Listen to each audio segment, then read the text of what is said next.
prvo da objasnimo šta je to homogeno magnetno polje. To je takvo polje kod kojeg su sve linije sila magnetnog polja paralelne, a magnetna indukcija ima istu vrednost u svim tačkama. Neko ko takvo polje posmatra sa strane vidi linije sila kako se direktno udaljavaju od njega. Takvo polje bi se moglo predstaviti kao površina u kojoj svako x predstavlja tačku u kojoj linije sile probijaju ekran pod uglom od 90 stepeni. To je način kako ćemo mi ubuduće grafički predstavljati homogeno magnetno polje. Potkovičasti magnet kreira upravo takvo magnetno polje.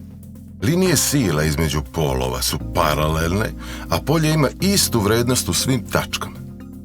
Ako u takvo homogeno magnetno polje uleti naelektrisana čestica, naelektrisanja Q, koja se kreće brzinom v, oko nje će se formirati magnetno polje, zbog čega će doći do međudelovanja magnetnog polja čestice i spoljašnjeg magnetnog polja. Ali to međudelovanje je specifično.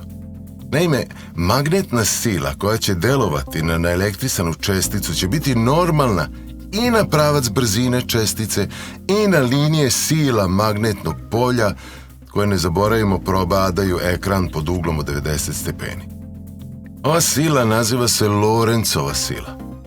Za matematičko opisivanje Lorencove sile postoji prikladna operacija sa vektorima koja se zove vektorski proizvod vektora. Ako niste familijarni sa vektorskim operacijama, pogledajte video Skalarni i vektorski proizvod vektora. Dakle, Lorencova sila se može matematički prikazati kao FL je jednako Q puta V krst B, gde ovo V krst B upravo predstavlja vektorski proizvod vektora brzine i vektora magnetne indukcije. A vektorski proizvod dva vektora za rešenje daje novi vektor koji je normalan i na prvi i na drugi vektor, što je upravo ovdje slučaj, jer Lorencova sila je normalna i na brzinu čestice i na linije sila magnetnog polja istovremeno.